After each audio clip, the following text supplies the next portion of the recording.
Welcome to the Baseball Insiders. Happy Wednesday. I'm Adam Weinrib, joined as always by Fansided's MLB Insider Robert Murray. We are past the Memorial Day weekend checkpoint. That is usually when things get real. Which division leaders do you believe in? Which playoff team should be worried about falling off?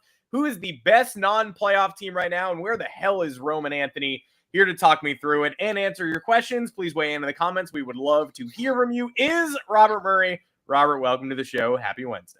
Hey, happy Wednesday. I got Cooper behind me, as you can see, so that's always a good start to the show. I almost made a catastrophic oops when tweeting the link to the show. I almost tweeted a scoop that I'm waiting to eventually happen, which that would have upset a very certain fan base, which would have been a really bad start to the show. I would have had to issue an apology within the first minute and a half. But thankfully, I don't have to do that. I'm excited to talk some ball. It's been a while since we've done this, Adam. Cooper just hopped off the bed, so good job by Coop. But good to be here. How you doing? Good to be here. It has been a while. I'm looking forward to seeing what destruction Cooper enacts now that he is on the ground, roaming free. Biscuits in the other room. Unencumbered, can't be touched. Thank you, everybody, for joining us. Again, we got a lot to go over, and it does not involve an apology note for a pre-tweeted scoop, so that is good as well. If you're joining us for the first time, we are here every Monday and Wednesday and also Tuesday for the Prospect Show with Eric Cole. Eric was off this week, so instead I replaced him with two-time All-Star and World Series champion Brad Penny. An interview I never expected again. He was on the show yesterday, so if you haven't watched that yet, it's on the channel. I think you're going to like it. Brad is an analytics head, and he kept being like, I bet you know more than I do. And I was like, no, man, I don't think I do. You're very good at this and very smart. But Brad was awesome. We were glad to have him on. We are going to be changing our schedule a little bit, but we will still have a Q&A with Robert every Thursday at 3 o'clock Eastern in the Rumor Mill channel on the Discord. So pop in there and join and become a member and get that Discord link. If you don't have it, you can join either the Rumor Mill tier or the All-Star tier, and both have benefits. We're going to give All-Stars priority in this chat, and you're going to want that and get your questions in soon as the trade deadline approaches. We are 2 months out. This is when it begins to get serious. And some of you have already had trade questions, and we welcome those, but now we get to talk about some real stuff that's fallen down. Subscribe to the Moonshot if you have not. That's our weekly baseball email newsletter with the Fansided MLB team, including Robert Murray. I'm in there too. Breakdown of the biggest stories of the big league with humor, insight, and behind-the-scenes info. You can also get that content and much more. Columns from Robert, columns from Eric Cole about prospect movement, and weird stuff from me on the Baseball Insiders feed on fansided.com. That's fansided.com/baseball-insiders. Okay, let's get into it. Memorial Day weekend over, in the books. Division leads pretty solid for a few clubs, tenuous for others. The Dodgers not exactly running away with it, though I don't think anyone would say they are not a playoff team, but they are in a tighter division than we thought. The AL Central tighter than we thought. A lot of talent at the top, potentially multiple playoff teams there. The AL East, not so much. The Baltimore Orioles, not where they should be. The Boston Red Sox, not matching their Pythagorean record, and their best hitter is in AAA. Let's start with playoff teams that we actually feel solidly about, though. We're passing the point where this becomes real. People always use Memorial Day weekend as a checkpoint. Which division leaders do you believe in most once we've passed this mark in the sand? I'm going to avoid talking about the Dodgers because I think that's just that would be lazy. I mean, it's kind of obvious considering the talent that they have. I'm going to go with the Philadelphia Phillies, actually. I know they're doing quite well right now. The sky was seemingly falling in Philly earlier this year with certain different things going on there, and people were asking about a roster shuffle, and I still think those thoughts could be valid behind some of the top guys on that roster, but they have so many strong pieces in that organization. Offensively, pitching-wise, I don't know if you're going to get a better pitcher than Zach Wheeler, who honestly, I think at this point we're kind of talking about a Hall of Fame path for him. But I'm a huge believer in the Phillies. I'm going to buy stock in them plenty. I'll also go with the Chicago Cubs. So I'm going to go with two off the bat, then I'll turn it over here to you, Adam. But last year it was a lot of growing pains of that organization, and they were very high expectations when they hired Craig Counsell, and rightfully so. When you give a guy the biggest managerial contract in baseball history, like you're automatically thinking not just one World Series, but you're thinking like a 2 or 3 or 4, however many World Series. Obviously didn't pan out that way, but this season it's been a lot different. Kyle Tucker has been a huge difference maker for them. Pete Crow Armstrong has emerged, and there's been already talk about a contract extension, but I don't know if anything is imminent there by any means. But those two teams, especially just sticking in the National League, are teams that I'm really like. Dodgers and the Cubs here. Those are the ones that I'm buying in right now. Yeah, those Cubs have a powerful run differential, and they're crossing. They're the highest in the NL, almost across 100. So for all the talk, for all the talk of the National League, the Phillies a little thin. That 44 run diff. They maybe have overperformed that Pythagorean a little bit, but for all the talk of the National League being where the juggernauts are, and yeah, I mean the Dodgers are the Dodgers. No one's going to look down on them because they only have a plus 68. But the highest run differential in baseball is the New York Yankees, and if not for Max Fried, people would be talking about Carlos Rodon as a Cy Young candidate, which is crazy. Ryan Yarbrough has been one of the shrewdest pre-opening day pickups in all of baseball. The Yankees have their flaws. They don't have a third baseman. They have DJ LeMahieu getting regular reps. They're going to welcome Jazz Chisholm back, and at that point, they still don't have a third baseman. Devin Williams has been great in non-save situations. Came in yesterday with a 3-0 lead in the ninth, left changeup after changeup up. Homer, single, long fly out, single, hard grounder in the hole. Logan O'Hoppe swinging on 3-0 for no reason. But if not for that, he maybe blows a 3-0 lead in his first save op in a long time.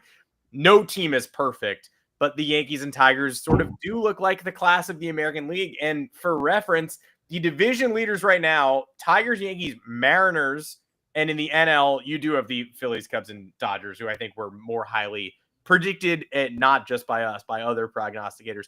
The wild card teams in the NL, the Mets, sure. The Padres, we get it. The Giants and Cardinals tied for the third spot, weird.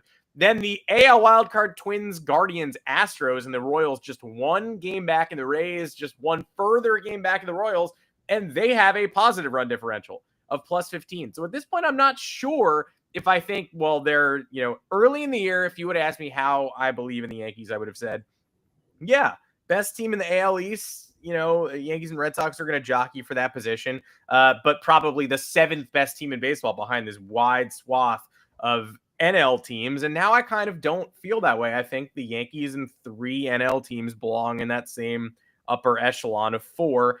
There are a bunch of flawed teams. The Dodgers have lost 6, 7, 8 key contributors off their pitching staff already. Did it doom them last year? No. I certainly believe in the Dodgers. I would pick them to come out of the National League, but I honestly thought they were more of a juggernaut by the time they got to the end of last summer and rounded into form. So what do I know? Out of those division leaders, ignoring the leads, ignoring the margin right now, and let's put the wild card teams in there too. Are there any of these clubs that you just do not believe will make it to the finish line or have the juice or power to survive? Before I answer that, I gotta out myself here. One of my preseason takes was that the Yankees would not make the postseason, and that looks like a really foolish and stupid take by me. So I wanna just wear it. That was a bad take by me. I also think I had the Pirates as a fringe playoff team, which that's not looking so good over there. I mean, what's defined fringe? Like, yeah, I mean, maybe within like 30 games of the division. So they're in professional baseball. Technically, they will be competing for a playoff spot for the rest of the year. They just will not get one. No, exactly. Thank you. Thank you for covering for me there. But the team that I immediately am going to start off that I'm not sure I totally believe in here as a candidate. Well, I just don't like their chances of winning the division. It's the Seattle Mariners. Their pitching obviously gets a lot of talk, and their offense last year was just a huge joke. I don't know how sustainable this run of success is for them, because if you look at it right now, they are 30-23. They lead that division by a game and a half over the Astros. The Rangers are 4.5 games back. The Angels are somehow 5.5 games back. Then the A's are chilling back there as well. They got a plus 27 run differential, which is different than it was at this point last year, I would assume, considering just how bad their offense was. They didn't do anything like mega different this offseason to bolster that offense. And I think eventually they're going to come back down to earth. I would imagine they'll fight for a wild card spot for sure. But for me, in my eyes, I'm kind of doubting their candidacy to win that division outright, Have been wrong before, so could be wrong, but that is currently where I'm at right now. The other team, they're not leading their division. It's the St. Louis Cardinals, and I also think they're a team that's going to come back down to earth as well. And coming into this year, there were a lot of questions about that leadership group overall. It's like John Mozeliak, this is going to be his last year before Chaim Bloom takes over. Ali Marmol was entering the season on the hot seat, especially considering how bad last year was. Their inability to trade Nolan Arenado. And things so far have looked really good for that organization. Like you look at it right now, they're also in the plus 43 run differential. It's not like the Cubs by any means who have it more than doubled. But the 31-24, I don't think anybody necessarily really expected them to be this good this early and also ahead of a team like the Brewers. But here they are, they're doing it. But I think eventually they're going to come back down to earth. And yeah, I don't think like run differential is an absolute be all end all. There is value in winning close games. There is, some see more value than I do maybe in padding that run differential by beating up position players and winning games 19-2 and then losing 3-2-1 games in a row because he can't solve good pitching. But it is a fairly solid predictor, and I always go back to it's the most Captain Hindsight take of all time, but the 2004 Yankees, biggest playoff chokers in the history of the sport, fueled the Red Sox World Series run. They'll go down in history as the only team that has blown a 3-0 series lead to this point. Maybe someone else will do it someday, but until somebody does, they're the biggest chokers of all time. And the question is, oh my God, how could this possibly have happened? Who could have seen this coming? People who watch the run differential could have seen this coming because they won 101 games in the regular season without a strong pitching staff, without a group built for playoff success. And their Pythagorean win-loss record that year was 89-73. They outperformed what they should have done based on run differential. It was just plus 89 by 12 games. And some of that is championship medal and Joe Torre and Derek Jeter and the offense and the core four and Hideki Matsui. But you look at the numbers and they said, wow, this team is being really overvalued based on their current record. And if you were to ever tell me, if a team ever blows a 3-0 lead again, I'm going to say did they overperform their expected record? And I'm going to figure out that they did. It's like the Knicks somehow survived the Celtics last round, but did anybody think they were going to until they actually did it? No, because the Celtics were a better team and the Celtics were ahead by 20 points in every single game. So it goes that way sometimes, but it is, if you're looking at teams that take giant leads, typically take those giant leads for a reason. Teams that run up the score do it because they're legitimate and deep and talented top to bottom. I want to use this, teams that we don't believe in or teams that we're disappointed in, et cetera, to pivot and talk about the Red Sox briefly because you've written a lot about Roman Anthony. And I think we have a limited window here to spill ink on where is Roman Anthony. I think because I can't imagine he's not up by the end of the week, or maybe they're waiting for another homestand or whatever. But I would love any insight into this situation. Boston now 27-30. They're about to play Milwaukee, trying to finish off that series and salvage one. They're not going to be on a losing streak forever, but they took the first two over the Orioles this weekend at Fenway. Devers walked off the second one. Felt like they were riding high for the first time in a while. Here comes Marcelo Meyer for the third game. Lose that. Lose the finale, lose the first two in Milwaukee. And that one yesterday was in heartbreaking fashion. Now, all of a sudden, 27-30, under 500, 10 games back in the loss column in the AL East. And their best, they've said repeatedly they don't want to, Alex Cora said it this offseason, they don't want to use these prospects, this big three, as saviors.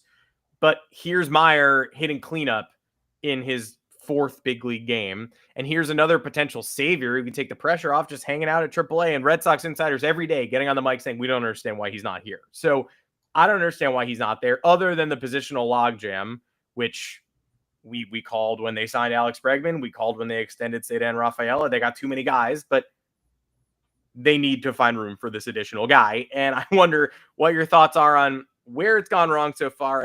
Outside of the obvious, the Bregman and Casas injuries, but what is taking so long here? I have no idea, if I'm being honest. And there's a lot of people in baseball who are really surprised by this, and rightfully so. Like, Roman Anthony is the top prospect in baseball. He is honestly like as sure of a thing as a future star as there is.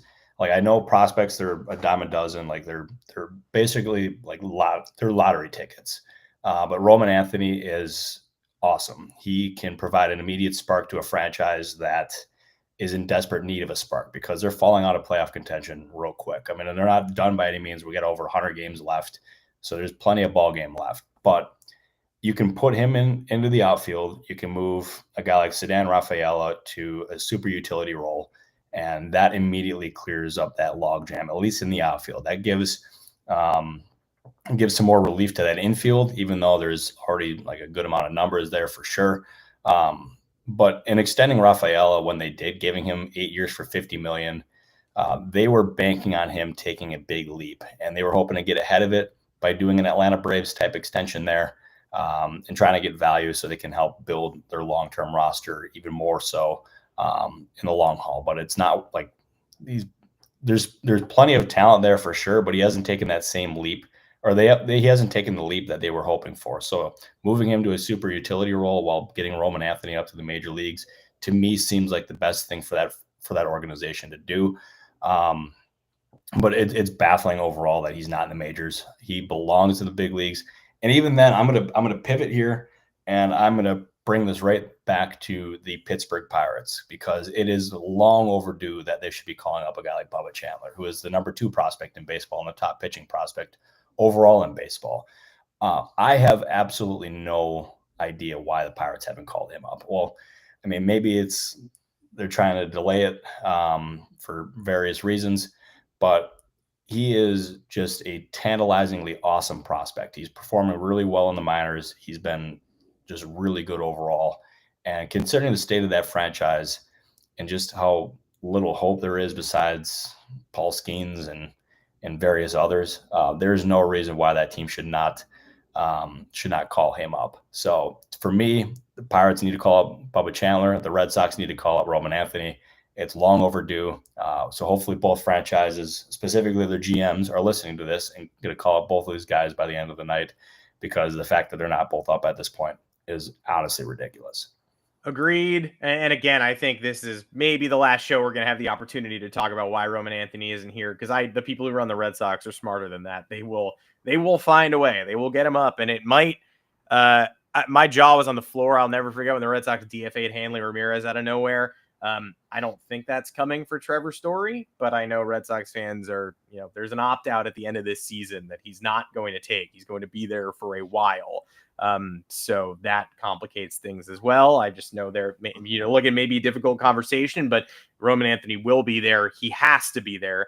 Bubba Chandler, maybe a different story entirely for a team that, like we said, fringes of the playoff race is generous there. The Pirates in no shape to be competing actively, but he needs to be on the big league roster.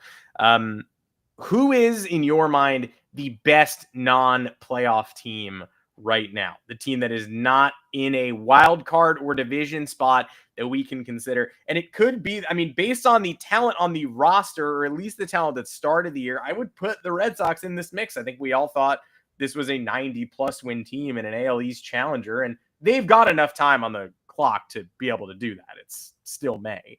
But I would say a team that I would have put here that I now will not put here is the Baltimore Orioles.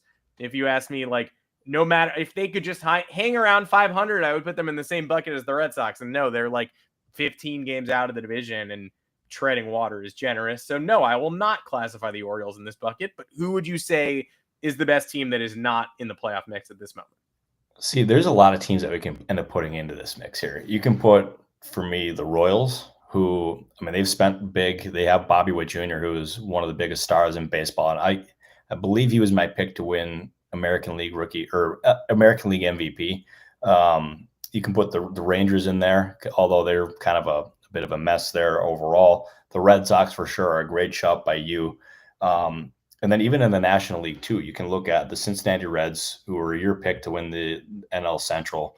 The Brewers, who have won that division more recently than any of the other teams there. You can look at the Arizona Diamondbacks. You can also look at the Atlanta Braves.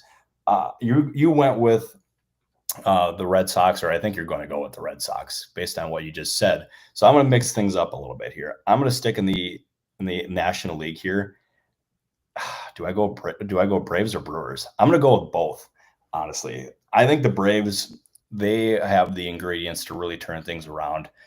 They have the playoff pedigree. They have talent on the roster overall. And you got to expect if they're in a position to strike at the trade deadline, Alex Anthopoulos is going to make moves.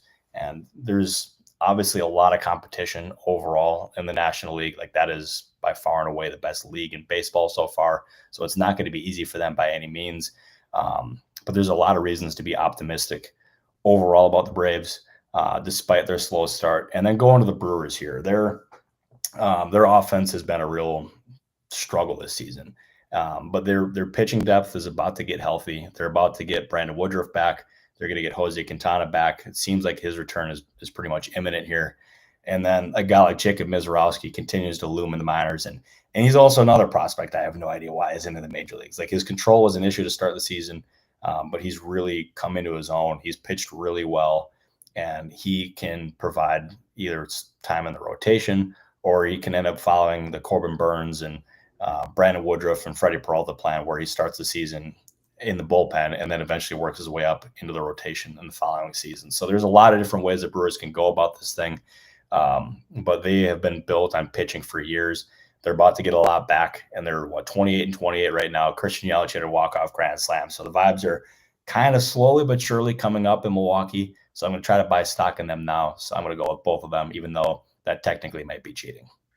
I don't think I would pick the Red Sox as my number one here. I just think they're too talented to give up on. And I think most of the people who are giving up on them entirely are cynical fans who are just living in the moment, saying this is year 4 of 500, or, where the hell are the Red Sox I grew up with? And I get that. Nobody likes to watch a team that's sort of stuck in between, especially with Roman Anthony hanging out at AAA. So if you're a fan who's disillusioned right now, I get it. But I think a lot of the sentiment that's just counting them out is from fans who are stuck in it, who are saying, I don't want to see this through the end because I'm sick of it. I think their ceiling is lower than I thought it was at the beginning of the year. I don't think Brian Bayo is what I thought he was. I don't think Walker Buehler is having quite the season I envisioned. And I think when you lose Casas, you're losing a huge piece of that foundation. Mm-hmm. And we know the Red Sox ownership has not been willing to go all in mid-season in a while to save something. So I think you're going to see a lot of, let's hope Christian Campbell gets better. Let's hope Meyer and Anthony are able to drag us up where we need to be. I can't rule them out as a playoff team. I think they have a surge in them, but I don't think they're the best non-playoff team or someone that I'd stake a lot of my reputation on saying they're going to figure it out at the deadline, or, they're going to press the right buttons. I also think Craig Breslow has pressed a lot of the wrong personal buttons, except for in the, he lit Devers up, but I think there's been a lot of miscommunication there. So got to get better in the human side of the game. I see it in the comments. I am going to give love again to the Arizona Diamondbacks, who are stuck in a hellish division, and it's going to require probably a fall off from the Padres or Giants or both. But I don't think either of those teams is necessarily solidified as a bona fide playoff team. And I think I believe in both of them equally at this point. Like, I don't think the Padres are running away from anybody in the way that we thought they were to start the year. And you've made it clear that they're going to entertain a hybrid model at the deadline, where even the pitching, the rotation stalwarts that you feel like are situated there might not be safe. The Padres could get creative. So I think the Padres and Giants are strong playoff contenders, but I can't emphatically say, I got to give both of them spots. We can count the Diamondbacks out. Arizona attacked the trade deadline last year really well and brought AJ Puck in and made, maneuvers to fill their biggest weaknesses. They got to go after the bullpen again. If they hit the right bullpen pieces and they hit 2 of them, then I think they have an offense that can carry them to where they need to be. And they're too talented. And Corbin Carroll's year 3 has been too good for me to just discount them entirely. So for me, it's like Diamondbacks, Brewers, Red Sox, Braves, I think, are that cluster. And I'll put the Diamondbacks number 1. Okay, well, at least we're on the same page. That makes me feel a lot better. So that's always a good thing too. And going to the back to the Padres thing, which you had mentioned about them possibly doing a hybrid kind of a deal at the deadline, it would make a lot of sense for them to do that, even though that might not be the most popular thing among that fan base. But I wonder what a guy. I wonder what AJ Preller is going to end up ultimately doing with that deadline, because they can be really creative, or they could just go all in on this season again. Even though all in, it feels like we say that every trade deadline, and then they still have just a bunch of prospects to ultimately move. One more trade deadline thought that I want to provide here is the Miami Marlins feel like a team that really could do some things at the deadline. I wouldn't be surprised if they listened on almost everyone on that team. I don't know about a guy like Yuri Perez since he's coming off the injury there, but I think they would be very willing to listen on everyone in an attempt to try to find some value. So that's going to be something I'm going to be tracking here over the next month or two, or however long it is until the deadline. Honestly, my weeks and months are kind of mixed up at this point. We've got 2 months. It's the best time of the year. It's the best time of the year to join us on the podcast. We hope if you're on the stream today that we will see you when everything heats up come July, but it starts now, right? We passed that early season, the first 2 months. Teams are getting their sea legs. Now they got to get serious. Now they got to fill their holes. They got to declare one way or another. And if they're going to sit somewhere in the middle and try a hybrid, they better declare that too and figure out the smartest course of action. We'll have plenty of rumors for you as that presses on.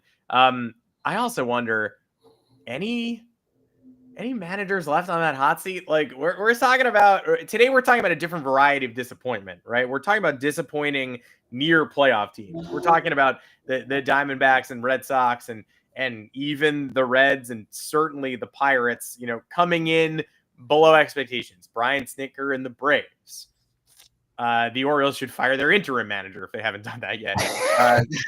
I wonder if we've already seen a number of very disappointing teams just say, all right, to hell with it, we're done here. Are there any of these other fringe teams? These, obviously, I would imagine that Pat Murphy and Matt Quatraro and then these guys in between, Bruce Bochy, of course, these guys are safe. But is there anyone whose hot seat's getting a little bit warmer that you're eyeing? I don't know if there's anyone truly on the hot seat. I think the Angels' run recently, I don't know if saved isn't the right word for it, but I wondered if a guy like Artie Moreno could end up making a move there if their struggles had continued. But they went on that run. Things have kind of gotten a little off track since. But I think Ron Washington's in a good standing right now in Anaheim. The other one, I'm can't believe you said it, but it's right. Is the Orioles, and the fact if they could make a change there at their interim manager spot. And the only reason I'm saying that is it's very rare that teams end up parting ways or moving on from or moving an interim manager. But that coaching staff overall is really inexperienced, and you have such a promising young core and just a core group of players there, where I thought bringing in a veteran voice after a certain amount of time could make a lot of sense. But I haven't heard any talk of that necessarily quite yet. But that's something that I'm going to be keeping an eye on just in case. No guarantees, but I think it's something that they should absolutely entertain there, because getting any kind of development or any kind of strong leadership around those young players, to me, would be a really smart thing for them overall. Obviously, people in the comments are saying John Schneider. I don't think that's necessarily going to end up being a case where it's midseason unless they truly bottom out here. Mm-hmm. For me, if they're eliminated from postseason contention or fall out, then that could be a midseason thing. But my guess is he's not going to be fired at any point here soon. So do not get your hopes up for that quite yet. And the comments saying it, not me, but the Alex Cora conversation, I think that they showed a lot of faith in him last year. I would imagine that's probably not on the table. No, I mean, obviously Burners are a Rays fan, but I don't know why Red Sox fans are in such a hurry to part with Alex Cora. I mean, that has never made any sense for me. So I cannot see that happening. I would be genuinely stunned if that happened. Yeah, it's the new. I mean, again, Red Sox fans want to deny that they're handshaking with Yankee fans, but fire Aaron Boone, fire Alex Cora. It's sort of one conversation. It's just all right, every time something's going wrong, you're firing the manager. Yankees Twitter got people just every time they lose a 1-run game citing well, there's enough evidence for you. If you don't have enough evidence already to fire Boone, there you go. It's they lost a 1-run baseball game. What? They're 34-20. I don't know what we're talking about there. Yeah, that's freaking crazy. I don't know, but it bothers me. But what are you gonna do? Hard jobs, really hard jobs. But we appreciate all the questions, all the comments, and we will be right back here. We're going to do a show on Friday this week. Then we're going to change our schedule up a little bit, but 3:30 Eastern on Friday afternoon. Join us right here on the Baseball Insiders Up. Actually, don't have a show on our schedule, so maybe not. I could be wrong. But either way, subscribe here, turn your notifications on. You will know exactly when we're going live. And one thing that I do know is that at 3 o'clock Eastern tomorrow, Robert Murray will be in the Rumor Mill channel of our Discord answering your questions. Next show is Monday afternoon at 3:30 Eastern. But we have an opportunity for all members and people who've got that Discord link to join us on Thursday afternoon, 3 o'clock, to chat with Robert there for a nice half hour in that Rumor Mill. Robert Murray, thanks so much for joining. We will be back on Monday afternoon, 3:30 Eastern Standard Time here. We're going to go back to 2 shows a week, Monday and Wednesday, until things really kick it up a few notches when we get closer to the trade deadline. But I appreciate you joining me as always. Good to be back in the saddle here. Yeah, I felt good to be back. I missed it dearly, and I am excited for the next show on Monday because slowly but surely I can feel my phone heating up with trade deadline talk. So there's going to be a lot of stuff to discuss, lots of rumors to share, hopefully some news to break. So we'll see. Maybe some prospects are called up eventually. Who knows? I digress on that. I could go on a long tangent about that. But anyways, Adam, I appreciate you. Everyone in the comments, I appreciate you. Hunter Armour, our lovely producer for the day, we appreciate you. See you back here on Monday. What do you think, Adam? I feel like it's a good plan. I think I should see you back here on Monday. We'll be right back here in the live stream, same channel. Prospect show back next week as well, Tuesday at noon. But for Robert Murray and myself, Monday afternoon, 3:30 Eastern. We'll see you right back here. We'll be wrapping up the weekend and talking rumors and pushing them forward. And maybe we'll even get some prospects. We'll be up by 5 days. 5 days to call up Roman Anthony. 5 days to call up Bubba Chandler. I think you could do it. I think y'all know how to do the right thing. We'll just press that button. You just did it with Marcelo. Is going to take another injury? I don't know. Maybe. Probably not. But we will see you on Monday afternoon, 3:30 Eastern. Until then, I'm Adam Weinrib. Take care, everybody. Thank you, everybody.